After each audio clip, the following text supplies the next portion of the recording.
Hozir turmush o'rtog'imni ham olib kelishim kerak. U Qo'qonda-ku. Nimaga? Qo'qonda boshqa tartib, Farg'onada boshqa tartib.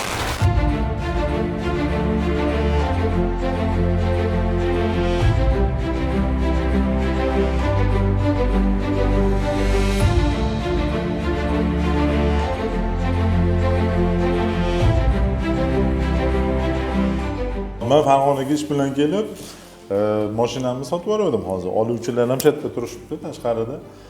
Oldi sotib shartnoma qilib olishar ekan, o'shanga o'tkazib beray deb kirgan joy. Mana hujjatlari.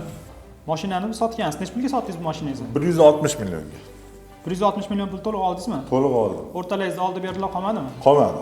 Bu mashina bo'yicha sudga murojaat qilmaganmisiz? Sudga tegishli nizolar yo'qmi? Yo'q, o'zim shaxsiy ishga minadigan mashina. Tushunarli. Ushbu avtotransport vositasi qonuniy nikohingiz davomida xarid qilinganmi? Albatta. Turmush o'rtog'ingizga ham roziliklari kerak bo'ladi. Oila kodeksining 23-24-moddasiga asosan. Hozir turmush o'rtog'imni ham olib kelishim kerak. U Qo'qonda-ku.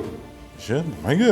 Qo'qonda boshqa tartib, Farg'onada boshqa tartibmi? Bizda Qo'qonda mashina qurish o'rtoqlarim bor, notariusga o'zi boradi-ku doim. Hozir mana men mashina qurish o'rtog'imga telefon qilaman. Eshitib turasiz. U hech turmush o'rtog'ini olib yurganini ko'rmaganman-da. Tushunmadimmi? Alo, assalomu alaykum. Yaxshimisiz? Sog'lik yaxshimi o'rta? Ha, mana mashinalarni oldi-sotdi qilasiz. Doim o'zingiz borasiz, turmush o'rtog'ingiz. Hozir men Farg'onaga kelsam, Farg'onada tartib boshqacha shekilli.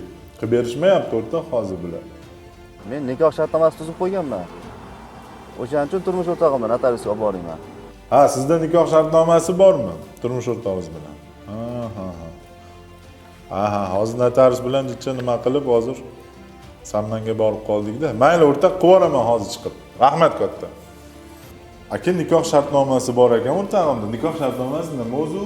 Nikoh shartnomasi er-xotinni nikohda bo'lgan davrida va nikohdan ajratilgan taqdirda mulkiy huquq hamda majburiyatlarini belgilash maqsadida tuzilgan bu bitim hisoblanadi.